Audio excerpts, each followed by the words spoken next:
I am at the Destiny website looking for articles. These articles assist me in my process. So when I'm here, I click on articles, but let me tell you the website address is www.destiny.co.za. So I'll click on articles. I'll look for articles. Let's look at this. What Were You Thinking by Bernard Poolman. Let's look at how long this is. Okay. What Were You Thinking? Written by Bernard Poolman on the 19th of June 2007. We all had the experience, especially as children, where we did something or acted in a way where we made a mistake. Some adult, normally a parent, in the process of scolding us would say, "What were you thinking?" Strange, we would not consider that whatever we did was actually created in our thoughts and that we then acted it out.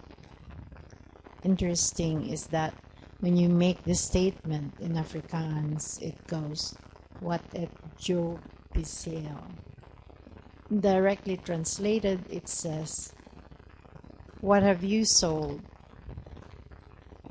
This is truly strange, the soul and thinking linked together.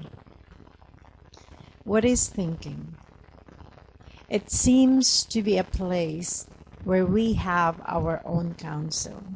We consider words, experiences, pictures, feelings, and discussions. We make our mind up about this and then either speak the words we have come to as a conclusion or act out our conclusion. The actual creation process, though, happens in the mind as thought. When we have used these thoughts enough and it becomes automatic, it ends up as part of our identity.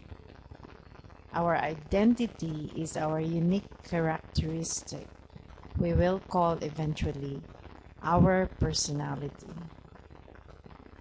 Our personality is the part of ourselves we normally accept and state that cannot be changed. That is strange. If we can understand how we created something, we are able to change this. What is the point? It seems that the words indicate that the soul is thought. The nature of thought, then, is the nature of soul and the nature of personality. That does not indicate much worthwhile for the hereafter when we return to the soul apparently. What we have found through the interdimensional portal was that the soul construct was pre-programmed.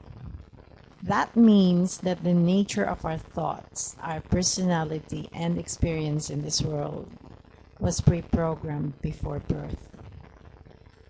This would mean that whatever you will be good or bad, rich or poor, religious or not, raped or not, when or how you will be killed is pre-programmed, no choice. This we found strange, because we experience ourselves as having choice, not really when we consider the nature of our inner experience, which are various ways of thinking, and it determines what we will predictably do in different situations.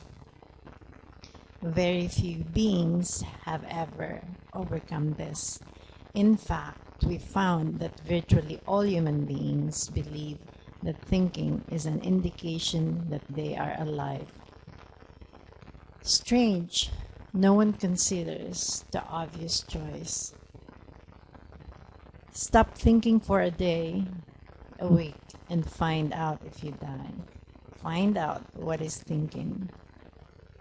You will find that it is fear of loss and fear of death that prevents us from entering a state of no thinking. Thus, we have equated thinking as life and defined our lives as thinking.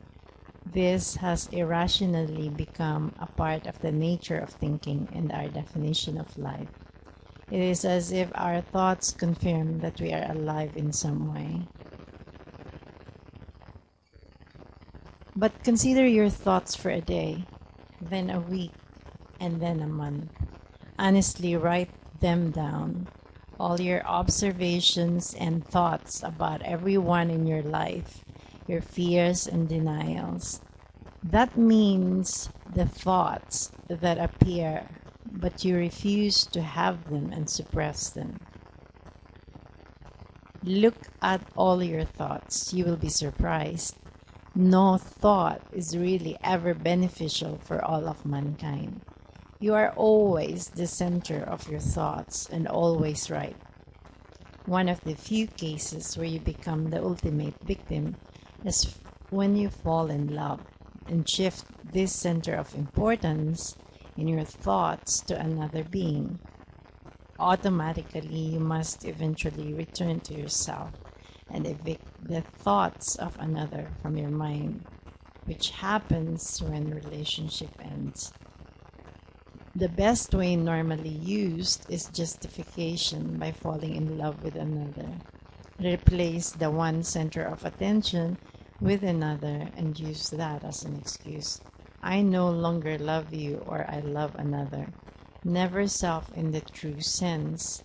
Love of success, money, possessions, all things that will not last this life. Fascinating, this nature of thinking. Imagine all existence, all thinking revolves around survival. And we have equated survival with money. We have made survival equal to having money. Thus our primary thought is about survival, or in a more positive sense, security. Money is the root of the mind, the root of consciousness. How did we come to accept that money is the center of our world, of our existence? A piece of paper we give value to. A piece of paper has no value, but the value we have all agreed to give it. We are in fact enslaved to a value we gave a piece of paper. We let people starve because they don't have a piece of paper that we have valued. What have become of man's values? All values placed in survival.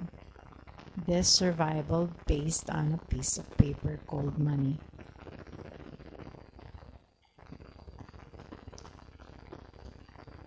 What if we all stop for a moment and make a new agreement? Look at it. We all have agreed to place value on a piece of paper called money. We all have agreed on the rules that make this money move. We all have agreed that this money holds the power of life and death, as seen in starvation. What if we agreed to value life and equate this life of a newborn baby to money, true value? What if we then give each being born enough money to be able to live without fear of loss and in free choice of self-expression? What will change if none of us need money for survival? The reason for war will stop. The reason for control will stop. The reason for what were you thinking will stop. The central attention of all thoughts, based on survival and money, will stop. Thoughts as money will no longer be our gods. Now we will have to consider self-expression, where the self for money or survival is no longer the center of attention. The world will change. The creation of goods to sell just to make profit will change. Greed will stop. The way of our prophet now gives the prophet an easy prediction of the future of the world The world is the result of our will.